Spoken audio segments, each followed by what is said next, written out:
I skipped school 5 times as a teenager. A decade later, my grandmother handed me a bill and said that's why I owe her my entire apartment. Posted to r/JustKnowFamily.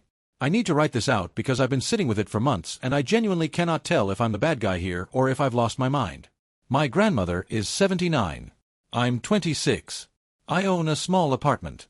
She wants it, or $70,000 in cash, because she didn't tell my parents I skipped school a few times when I was 15. Let me say that again so we're all on the same page. She wants $70,000 because she kept her mouth shut about normal teenage behavior over a decade ago. This is that story. Part 1. The background, what she covered up, and why it mattered to nobody. Growing up, my grandmother was a constant, warm presence in my life. She lived close to us, watched me after school more days than I can count, and had one of those kitchens that always smelled like something good was happening. We were genuinely close. She was the kind of grandmother who remembered your small preferences, which cup you liked, that you didn't want the television on while you ate, that you needed 5 minutes of quiet before you talk about your day. She paid attention. When I became a teenager, that attentiveness became something I took for granted in a new way. She noticed things. She noticed the faint smell of cigarette smoke on my jacket once when I was 15, a sleeve I'd borrowed from an older friend at a party, not even smoke I'd created, though I admit I tried one myself that night and immediately hated it. She noticed when I came home 20 minutes past my self-reported curfew on a Friday. She noticed once when I'd said I was sleeping at a friend's house and then later referenced something that didn't quite add up with that story. She gave me the look. Any of you with a sharp grandmother know the look. It's not angry, not threatening, it's just knowing. And then she'd change the subject and never bring it up to my parents. At the time, I understood this as love. She knew I wasn't a bad kid. She understood that teenagers do teenager things. She wasn't going to blow up my life over a cigarette I tried once and coughed through like an amateur. I was quietly grateful. She seemed quietly wise. That was the entire transaction, as far as I understood it. To itemize the actual sins, for context, I skipped school approximately 5 times over 4 years. I tried cigarettes twice, both times between the ages of 15 and 16, and genuinely didn't like them, never became a smoker, never went back. I came home late a handful of times, usually by less than an hour. I snuck out exactly once to a party, came home by midnight, and felt so guilty about it that I confessed to a friend the next day just to have somewhere to put the anxiety. That's the ledger. That's the conspiracy. She kept my secrets, skipping school, trying cigarettes, coming home late. Normal teenage stuff that most families experience. She turned that into a $70,000 conspiracy that supposedly created my entire success. That's not memory, that's mythology. After high school, I went to community college. My choice, a practical financial decision, and discovered I had a real aptitude for technology. I moved into IT support, took certifications seriously, worked my way up through genuine effort over several years. At 24, I started saving aggressively. I was disciplined about it in a way that surprised even me. I packed lunches, I didn't take vacations, I tracked every dollar. 2 years later, I bought a small apartment. $137,000, modest, mine. The down payment was about $30,000 I'd scraped together through deliberate sacrifice. My parents were proud. My grandmother came to the housewarming and praised the kitchen tile. Everything seemed normal. A month later, she asked for a private meeting. Part 2, the claim, my silence made you. We sat in her living room. The same living room where she'd given me the look a dozen times over the years. She folded her hands in her lap and told me she needed to discuss what I owed her. I want to try to represent what she said fairly, because this is important. She wasn't screaming. She wasn't hostile. She was measured, almost formal, as if she'd rehearsed this. She had built an argument and she believed in it. Here is that argument, as she laid it out. When I was a teenager, she knew about the skipping, the cigarettes, the late nights. My parents, she explained, were strict, and if they had known, they would have reacted severely. She invoked a specific threat, the military-style boarding school her brother had attended, which my parents had apparently mentioned once when discussing discipline options. She believed, genuinely believed, that my parents discovering my teenage behavior would have triggered a drastic response. Possible homeschooling. Certainly months of grounding. Definitely a fundamental shift in how they viewed me. Because she stayed silent, my parents continued to see me as a trustworthy son. That trust, she argued, meant they supported my community college decision without pushback, paid for certain expenses without interrogating me, gave me the freedom to develop my own identity. Their confidence in me, which she claimed was built on an incomplete picture, shaped how I saw myself. It opened doors. It created the man who eventually saved $30,000 and bought an apartment. Therefore, she concluded, I owed her $70,000. Or the apartment itself, transferred to her name. My silence protected your reputation. Your reputation created your success. Your success created your apartment. I want payment for my silence. I sat with that for a long moment. Then I said, you want $70,000 because you didn't tell my parents I tried a cigarette when I was 15? She nodded like this was completely reasonable. The causation chain she built, her silence, parental trust, my success, my apartment. But each link is weak. Parents would have trusted me anyway. My success came from my work. The apartment came from my savings. Her silence about teenage cigarettes didn't pay my mortgage. Part 3. Examining the logic. When I actually talked to my parents. I didn't argue with her that day. I was too genuinely stunned to be coherent. I went home and I sat in my apartment, and I tried to evaluate the claim with some objectivity. The first thing I noticed was that her argument depended entirely on a specific version of my parents. Harsh, rigid, ready to blow up my life over normal teenage mistakes. So I did something that seemed obvious in retrospect but hadn't occurred to me in the shock of the moment. I called them. I sat down with my mother and father separately and asked them, as casually as I could manage, hey, I've been thinking about my teenage years. What would you have actually done if you'd found out I skipped school a few times? My mother paused, thought about it, and said, grounded you, probably. A week or two. And a conversation about responsibility. Then she laughed a little. I wasn't going to send you to reform school over a skipped algebra class. My father's response was even more clarifying. I skipped school plenty of times. I would have been a hypocrite to freak out. He paused. Did you skip school? A few times, I said. Yeah, he said. That sounds about right. When I brought up the military boarding school, grandmother's trump card, the extreme punishment supposedly looming over my teenage head, my mother's expression shifted. That was something we said in frustration once. When you were about 13 and going through a difficult phase. We weren't actually going to do that. We weren't even close to doing that. It was an empty threat, my father confirmed. Like, eat your vegetables or no dessert. You say things. I asked my parents what they would have done. Mom said, grounded you for a week. Dad admitted he skipped school too. The severe punishments grandmother claimed to save me from were her imagination, not their reality. The severe consequences grandmother had built her entire argument around, the damaged trust, the potential boarding school, the ruined trajectory, were a fiction. They lived in her imagination, not in my parents' parenting philosophy. The thing she saved me from was a week of grounding and a conversation I could have survived. And even if the punishments had been more serious, even if my parents had genuinely overreacted, I still needed to follow the causation chain forward. How does grounded at 15 connect to can't save money at 24? Millions of teenagers get caught doing exactly what I did. Most of them still grow up and get jobs and make choices and build lives. The idea that avoiding a moderate punishment over a decade earlier was the linchpin of my adult financial success didn't hold up to 5 seconds of scrutiny. I built my apartment with years of disciplined saving after college. My savings rate didn't depend on whether my parents knew about a cigarette I tried once in 2013. Part 4. Understanding her, the pattern, and the sadness underneath it. I want to stop here and say something that might seem strange given everything. I believe my grandmother loves me. I believe that when she covered for me as a teenager, she wasn't consciously building a debt ledger. I don't think she was calculating from the start. I think something more complicated happened. When I started talking to other family members, my aunt especially, who has known my grandmother her whole life, a pattern emerged that gave me a lot of context for the claim, even if it didn't justify it. My grandmother has always needed to be the secret architect of things. My aunt described it with the practiced patience of someone who has observed the behavior for decades. She saved your parents' marriage once. She prevented your uncle from a terrible business decision. She convinced your mother to have children. In every version, she's the one who made the right call when nobody else was watching. It's how she feels valuable.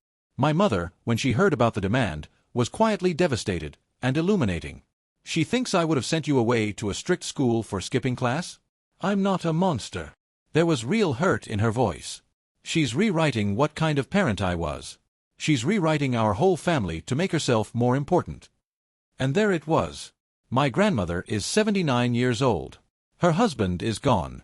Her relevance to the daily lives of the family she centered herself in for decades has naturally diminished as everyone grew up and moved forward. She watches a world that used to organize itself partly around her now operating without needing her much. That's a real loss. That's genuinely painful. The need to have contributed something foundational, to not just be a warm presence but a crucial one, that need is human and understandable. But understanding it doesn't make it right. And it doesn't make the claim valid. She has a pattern, always the secret hero of every story. She saved my parents' marriage. She prevented bad decisions. Now she created my success. She needs to be central, essential. My apartment was just the biggest claim on her biggest contribution fantasy. Part 5. The Confrontation, and what I said. I went back to her. I laid out what I'd found, calmly and without anger, because I genuinely didn't feel anger, I felt something more like grief. I told her what my parents had actually said. That they would have grounded me for a week. That my father had skipped school himself. That the military boarding school was a frustrated empty threat they'd never seriously considered. The punishments she'd claimed to save me from were her invention, not their reality. She pushed back, "You don't know your parents the way I do. They were stricter than you remember." I told her I'd heard it from them directly. She shifted, "It's not just about the punishments. It's about trust. They trusted you because they didn't know. That trust is worth something." I said, "My parents trusted me because I got decent grades overall, because I was present, because over years of actually knowing me they formed a real picture of who I was. A few teenage mistakes wouldn't have erased that.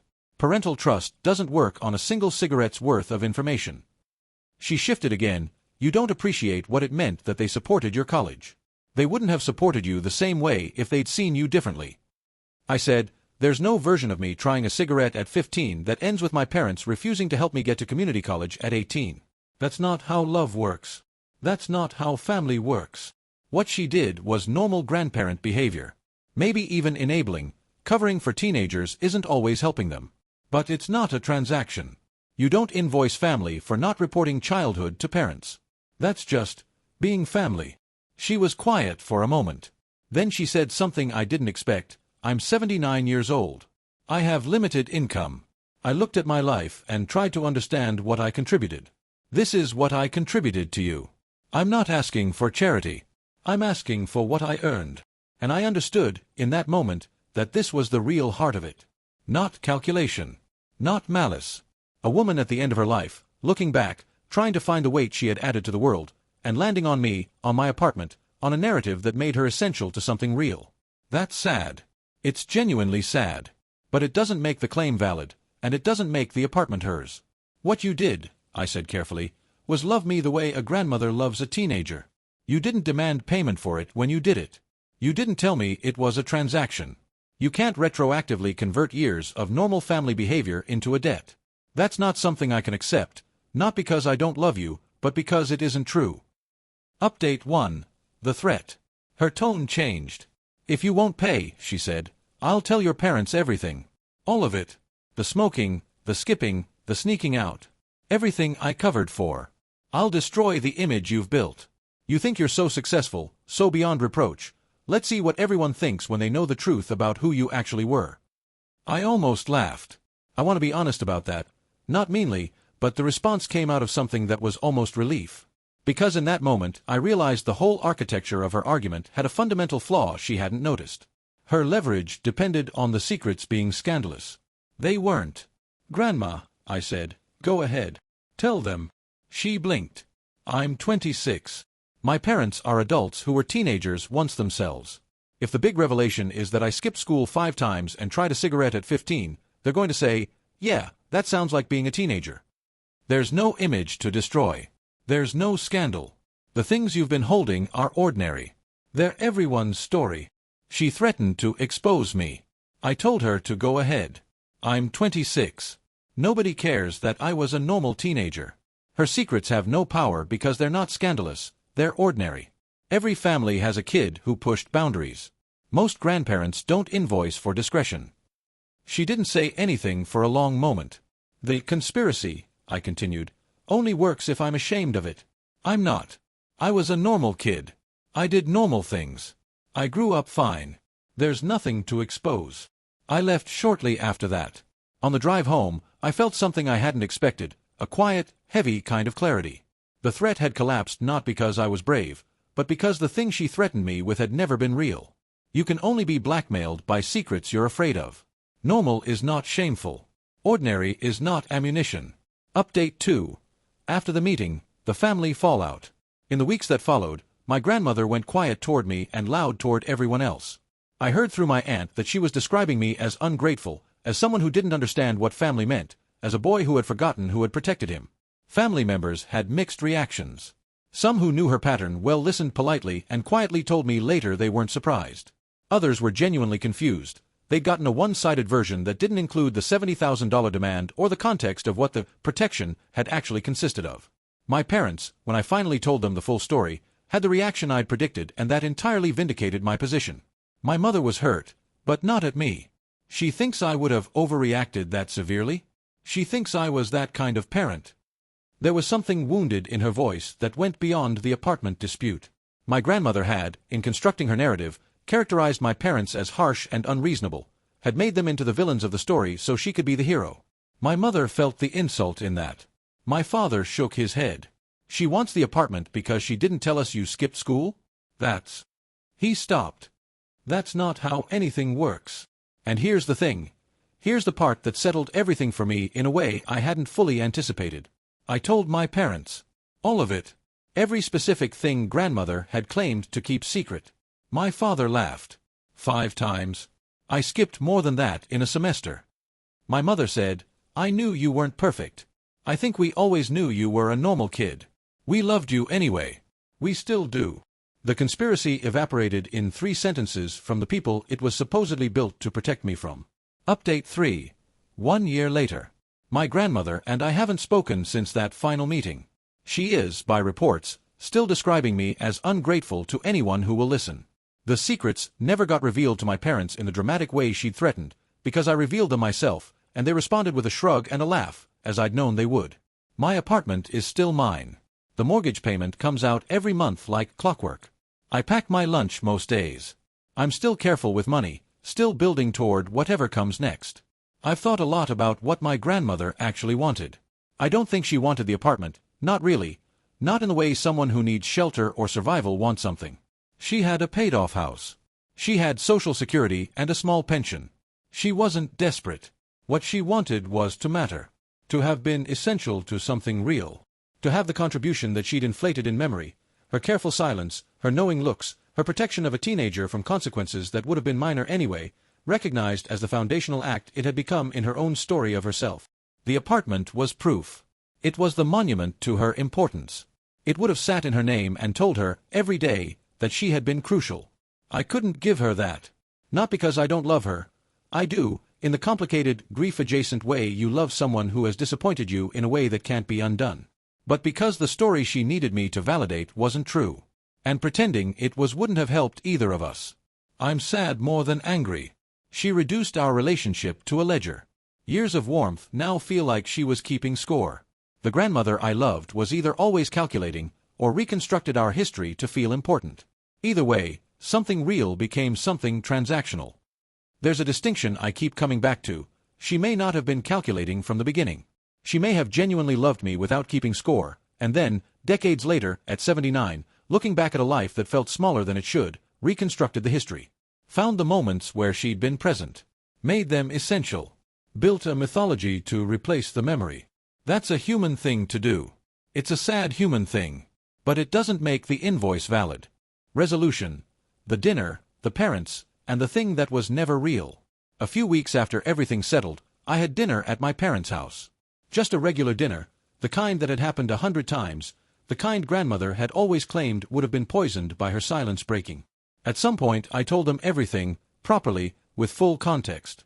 The teenage years, the specific incidents, all the things grandmother had claimed to have covered up. I laid it out like reading from a list. My father's response came first. You only skipped 5 times?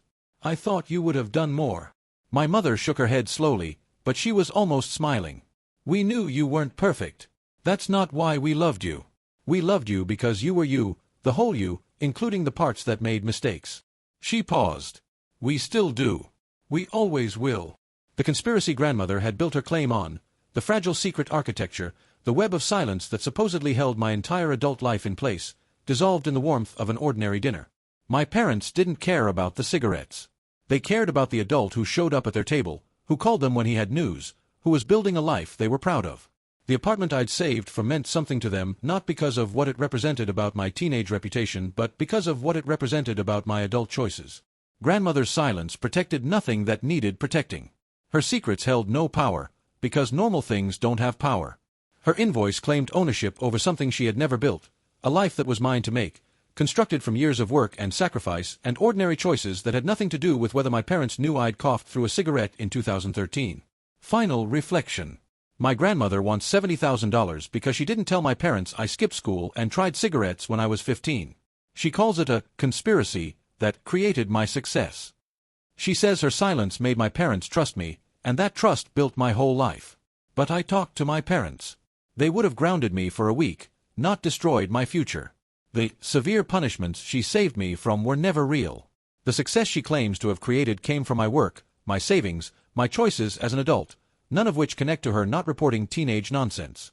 She threatened to expose me. I told her to go ahead. I'm 26. Nobody cares that I was a normal teenager. Her secrets have no power because they're not scandalous, they're ordinary. Every family has a kid who pushed boundaries. Most grandparents don't invoice for discretion. What she did wasn't a favor worth an apartment. It was just being a grandmother. Or maybe it was keeping score for decades, waiting for the right moment to present the bill. Either way, the apartment stays mine. The conspiracy stays imaginary. And the relationship stays broken, not because I wouldn't pay, but because she made payment the condition of love. Some bills shouldn't exist. Some ledgers should never be opened. Some grandmothers should just be grandmothers, not creditors. Mine couldn't. So I keep my apartment and lose my grandmother. The math is brutal but clear.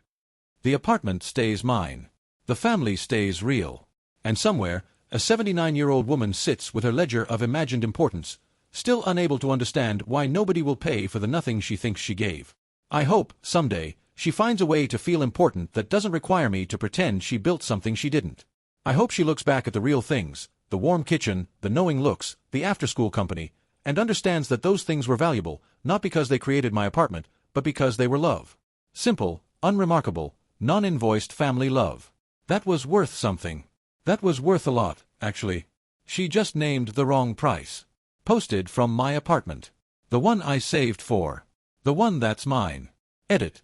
Thank you for the responses. To clarify something several people asked, I don't think she was a monster. I think she was a person who needed to matter and chose the wrong way to ask for that. I loved her for a long time. I probably still do. That's what makes it hard.